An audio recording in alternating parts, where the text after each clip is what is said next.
Order! Order! You are an incorrigible delinquent at times. Behave yourself, man!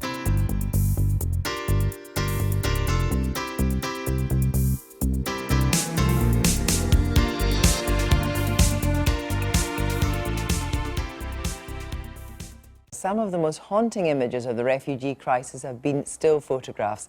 And one photographer above all others has given us defining pictures of conflict over the past 60 years. Don McCullin turned 80 last month and spent his birthday in Iraq under fire as he captured on camera the retaking of the town of Badji from so-called IS by Iraqi fighters. He's photographed everything from the building of the Berlin Wall to Vietnam to the destruction of Palmyra, but also a series of beautiful landscapes around the world, and has a new exhibition and book to celebrate his extraordinary body of work.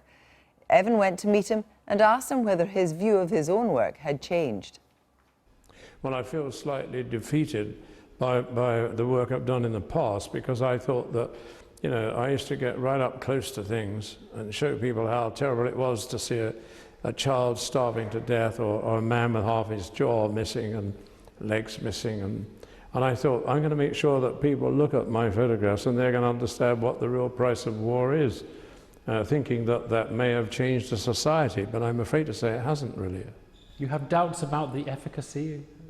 Oh, I'm without any question, I have serious doubts, and I'm almost convinced myself that what I've done in the past hasn't really changed anything. We're still looking at appalling atrocities around the world, and as quick as one war is gone, another one's in the waiting, you know, to come and repeat itself all over again. So why shouldn't I be skeptical? I mean, we've seen the Island Kurdi picture, the boy washed up on the beach in Turkey, which really did seem to demonstrate the power of a photograph to move and to change. The extraordinary thing about the photograph is, without being crude, it was without blood, it was without broken bones. It was just the sheer dangling legs of that 3-year-old child or 2-year-old child. And it had another way of presenting the tragedy to us, and I think it got through to everybody. And it changed the thinking of people about, you know, migration, you know, how, you know, you put yourself in their place. Tell me what the rules are for your profession, because obviously you're going in, you're taking photographs of people in very vulnerable and pleasant situations. What are the rules of your engagement with those people? You know, you go into these situations, you have no immunity. Why would you expect immunity from damage to your person? But you don't have the right, in the second place, to take people's photographs, to lean over them when they're dying or they're starving. So, you know, I have a huge conscience about what I did in the past, because, you know, I'm alive, I'm healthy, and I knew that some of the people I photographed, I walked into a school one day in the Biafran War and found 800 dying children. I know many of the children in my photographs wouldn't have survived 2 or 3 days after I left that establishment, and it was a day of awfulness for me. I can still talk about it with clarity, because I'll never forget it, and why should I? One of your most famous photos, of course, is the American Marine in Vietnam with a shell-shocked face.